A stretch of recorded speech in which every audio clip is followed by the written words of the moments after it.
Hello guys, Debraj arts চ্যানেলে সবাইকে welcome. এর আগের পার্টে আমি দেখিয়েছিলাম সরস্বতী ঠাকুরের চোখ বানানো। আজকে চতুর্থ পর্ব। এই চতুর্থ পর্বে রয়েছে সরস্বতী ঠাকুরকে শাড়ি পরানো এবং সাজানো।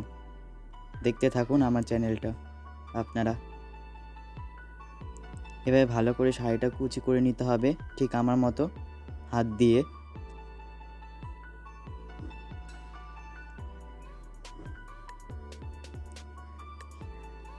আমি পেছনের আঁচলটাও আমি এভাবে কুচি করে নিচ্ছি। এরকমই আপনারা সামনের আঁচলটাও আপনারা এভাবে বানিয়ে নেবেন। আমি ওটা বানানো দেখাইনি।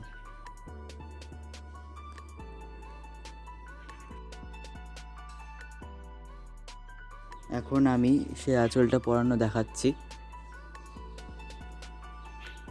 এই আঁচলটা আপনারা আঠা দিয়ে লাগাবেন, কাটা দিয়ে কিন্তু আপনারা লাগাবেন না। এই ঠাকুরের ফেটে যেতে পারে ঠাকুরটা।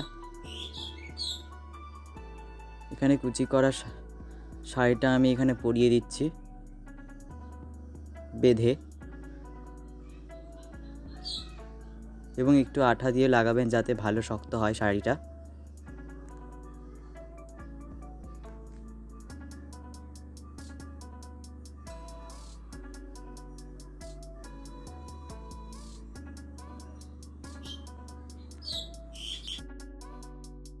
এবার আমি কুচিগুলোকে ছড়িয়ে নিচ্ছি, ঠিক যেরকম শাড়ি পরানো থাকে ঠাকুরের। শাড়ি পরানোর সময় আপনাদেরকে লক্ষ্য রাখতে হবে যাতে শাড়িটা খুলে না যায়। আপনারা ভালো করে আঠা দিয়ে লাগাবেন। আমি নিচ দিয়ে পায়ের ওখান দিয়ে আঠা দিয়ে লাগিয়ে দিচ্ছি শাড়িটা আপনারা এখানে কুচি করে নেবেন ভালো করে, নাহলে কিন্তু দেখতে সুন্দর লাগবে না।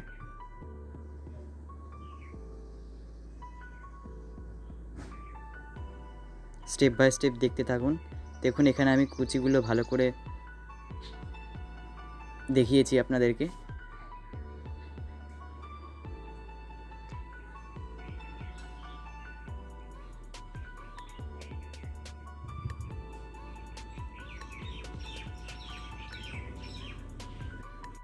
ঠাকুরের শাড়িটা দেখুন আমি পিছন দিয়ে এভাবে লাগিয়ে নিচ্ছি আঠা দিয়ে। আমি এখানে অ্যারারুট ব্যবহার করেছি, আপনারা চাইলে অন্য আঠা ব্যবহার করতে পারেন।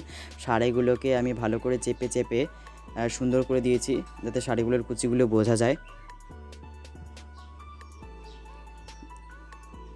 আমি ঠাকুরের সামনের আঁচল বানানো দেখাইনি, আমি এখানে ঠাকুরের সামনের আঁচল লাগানো দেখাচ্ছি। আপনারা এটা দেখতে থাকুন। শাড়ির মতো আপনারা ঠাকুরের আঁচল বানাবেন এবং কুচি করে সেটাকে লাগিয়ে দিবেন। ঠিক এইভাবে আঠা দিয়ে ভালো করে লাগাবেন, আঁচলটা নাহলে খুলে যাবে। দেখুন এখানে শাড়িটা ভালো দেখানোর জন্য এখানে আমি গোল্ডেন কালারের একটি সুতো ব্যবহার করেছি। আঠা দিয়ে ভালো করে লাগিয়ে দিচ্ছি। দেখুন ঠাকুরের শাড়ি পরানো কমপ্লিট। এখন আমি ঠাকুরের চুল লাগানো দেখাবো। এটা কিন্তু পাটের চুল। এর আগে আমার চ্যানেলে পাটের চুল বানানো দেখা আছে, আপনারা চাইলে দেখতে পারেন আমার চ্যানেলে গিয়ে। এখানে আমি ঠাকুরের চুলটা আমি আঠা দিয়ে লাগিয়ে দিচ্ছি এবং ঠাকুরের চুলটা আমি এভাবে ফেলিয়ে দিচ্ছি যাতে ভালো লাগে। ভালো করে কিন্তু চুলটা লাগাতে হবে, ঠিক এভাবে।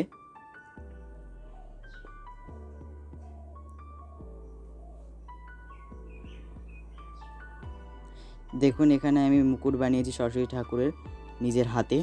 আপনারা চাইলে কিনেও আনতে পারেন বাজার থেকে। এবং ঠাকুরের এখানে অনেক গয়নাও বানিয়েছি, সেটা আমি কিনে নিয়ে এসেছি, শুধু আমি মুকুটটা বানিয়েছি।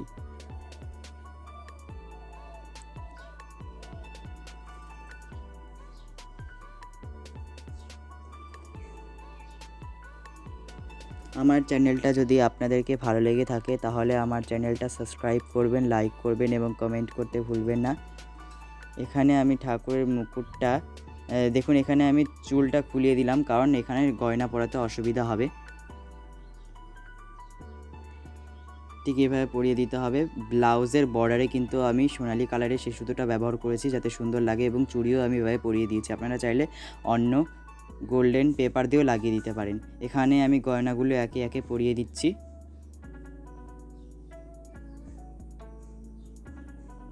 আমার চ্যানেলে ঠাকুর সাজানোর ভিডিও আপনারা স্টেপ বাই স্টেপ ফলো করুন।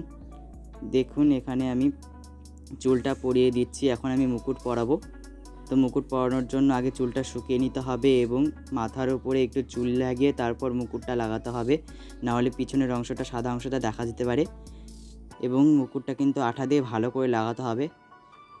আপনারা কিন্তু কোনো কাঁটা ইউজ করবেন না, কাঁটা ইউজ করলে ভেঙে যেতে পারে ঠাকুরটা। এখানে ঠাকুরের পিছনে আমি ফুলের যে আমি বর্ডারটা করেছি, সেই বর্ডারটা আপনারা নাও করতে পারেন, আমি করেছি, আমার ইচ্ছা হয়েছে। এখানে আমি ঠাকুরের কানের পরিয়ে দিচ্ছি, দুটো কানের। আপনারা চাইলে নাও পরাতে পারেন।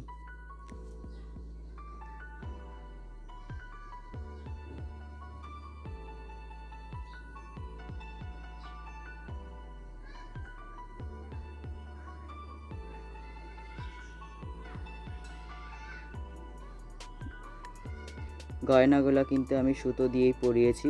দেখুন এখানে সরস্বতী ঠাকুরের ফাইনাল লুক।